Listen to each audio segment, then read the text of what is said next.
বাঙালির মাল নাই তবু ফ্যাক্টরি খুলেছে। বলছে সকাল বেলায় রুটি, দুপুর বেলায় ভাত, ঠিক ঠিক। আর রাত্রি বেলায় মারো 3 লাখ, তবে এই নারী খাবে আমার ভাত। ঠিক ঠিক। তাই সকাল বেলায় রুটি দিতে হবে মা, আর দুপুর বেলায় ভাত দিতে হবে, রাত্রিকালে 3টে লাখ মারতে হবে, তবে ভাত খাবে। তবে এই নারী জ্যেষ্ঠ নারী নয়, এই হচ্ছে হস্তিনী নারী। ঠিক গরুর মতো। কারণ আপনাদের বলি নাই মা, আমার এই নারীটাকে বলছে।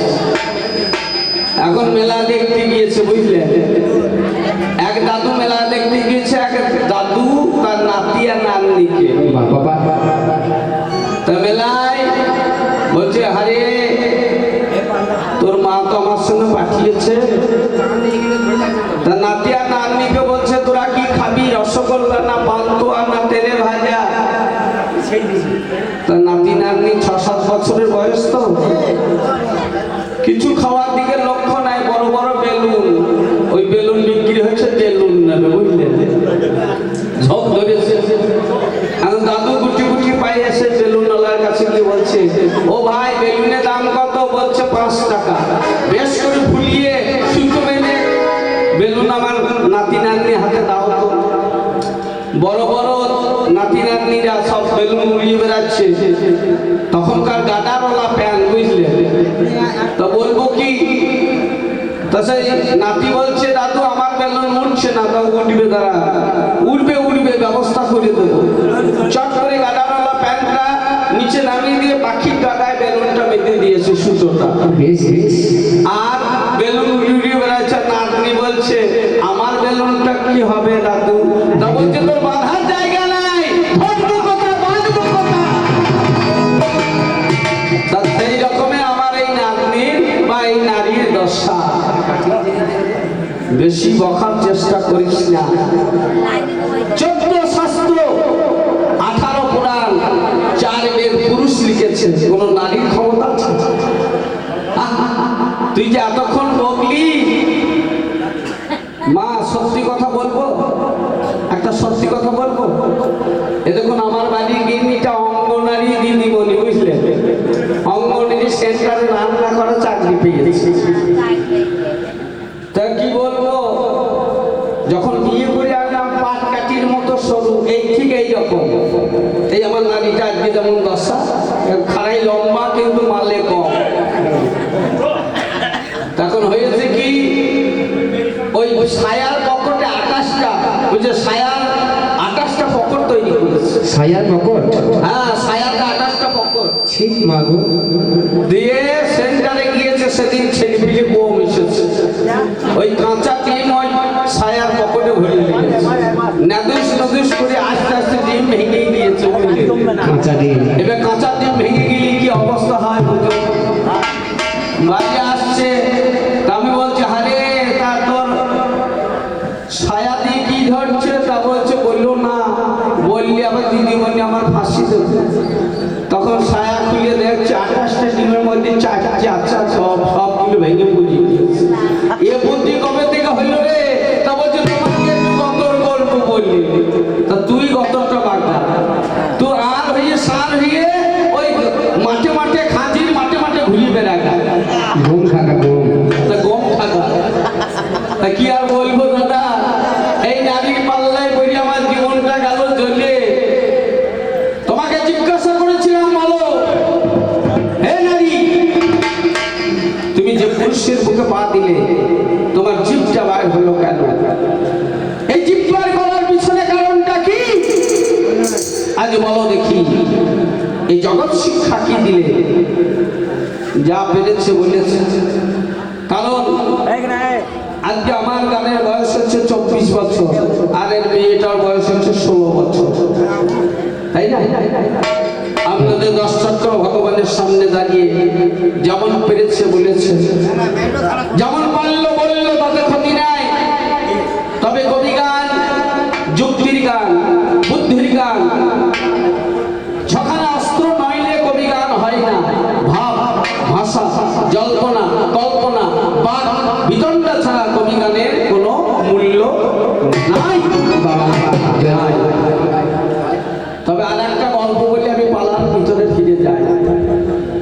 আচ্ছা, এমন একটা দিন এখন বর্তমানে মেয়ে পাওয়া যাচ্ছে না, আর আজ থেকে 30-40 বছর আগে মেয়ের সংখ্যা বেশি ছিল। গরিব মানুষ তারা কি করতো, বিহারে মেয়ের বিয়ে দিত, বুঝলেন? গৌরহরি বল, গৌরহরি। তা বিহারে মেয়ের বিয়ে দিয়েছে। আমার বাবাজি সুখেন দাস এসে 50 টাকা পুরস্কার করেছে, সবাইকে দিয়েছে। সবাইকে দান করেছে। দান গোবিন্দের কাছে তোলা থাকবে, কারণ সবারই দ্বারা দান দেওয়া হয় না। তো বিহারে মেয়ের বিয়ে দিয়েছে, জামাই আর আসতে পারে না। 16 বছর পরে জামাই এসেছে, জামাই ষষ্ঠী করবে, বুঝলেন? তাহলে শাশুড়ি কি করে খাওয়া দাওয়া করাবে বুঝতেই পারছেন। ষষ্ঠীর পরের দিন খাসির মাংস নিয়েছে শাশুড়ি, শাশুড়ি খেতে দিয়েছে ঘরের ভিতরে, আর শ্বশুর বসে আছে বারান্দায়। 16 বছর আগে শাশুড়িকে দেখেছিল, সে যা অবস্থা ছিল এখন তো সেটা নাই, মা আছে। হ্যাঁ গো, এক দেশে গালি এক দেশে বুলি। তা এক দেশের গালি আর এক দেশের বুলি।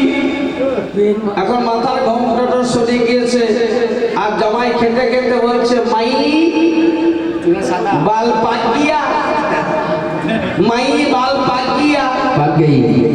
আর শাশুড়ি লজ্জা পেয়ে ছুটে বেরিয়েছে। তখন তার স্বামীকে বলছো, গো বলেছিলাম বিহারে বিয়ে দিও না, ওদের ভাষা জ্ঞান নাই। তা বলছে, কি হলো রে? তা আমি খেতে দিয়েছি যত্ন করে, জামাই আমার দিকে তাকিয়ে তাকিয়ে বলছে, মাই বাল পাক গিয়া। তা বলছে, ওরে তোর যেমন বসার ছিরি তেমনি জামাইয়ের বলার ছিরি। তা আমার নারীটা সেই রকম বসা, অল্পে লেগজা ছাড়ি, সুর বাজালি ভাব ধরি, বাজামা ঢুলি, একবার কৃষ্ণ ব্রহ্মাণ্ড বলুন। বিয়া তোর মনে পাইলাম না, গিন্নি মন দিয়া তোর মনে পাইলাম না, দুঃখ এ জীবনে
বলেছিলাম মা, যা কথা বলবো আপনাদের জন্য নয়, এই আমার ঘরের নারীটার জন্য। 12 হাত কাপড়ে যাদের গেছা নাই, 12 মুখী, তাদের আর বুদ্ধি কত পয়সা হবে, তাই না? কারণ এই নারীকে আমি 3 জায়গায় বলেছি মানায়, এছাড়া আর কোনো জায়গায় মানায় না। আজই উদ্যানপুর বাসা থেকে আসছি ফুটি সাঁকো, তা এর মতো একটা নারী সুট কোট পরে বসে আছে আমার পাশে। একটু গায়ে ধাক্কা লেগেছে তো বলছে, ও দাদা একটু ভালো করে বসুন। আমি তাকিয়ে বলছি, কেন তুমি ছেলে নাও? তা বলছে না আমি মেয়ে। আমি চিনবো কি করে তুমি সুট বুট কোট পরে বসে আছো? নারীর ভূষণ হচ্ছে শাড়ি, নারীর ভূষণ হচ্ছে সালোয়ার কামিজ। আজ তুমি আমাদের সুট কোট পরে বসে আছো, জিন্সের প্যান্ট পরেছো, তাই না? তা এই রকমের নারী তোমরা। তাই বলি, ওরে কেঁচো গিলবে পাহাড়ি চিতে, ও নারী কেঁচো গিলবে পাহাড়ি চিতে, তার মুখে ঢোকে।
যার নাম মধুকণ্ঠবে আপনারা জানেন ভালো।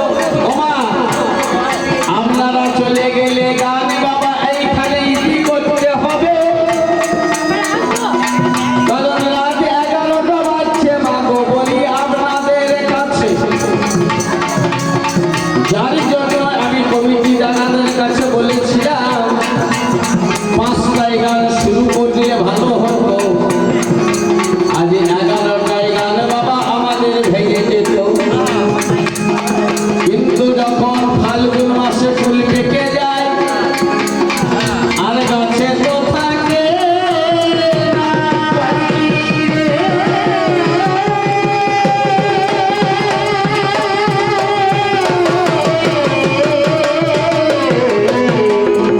ওরে পাগলি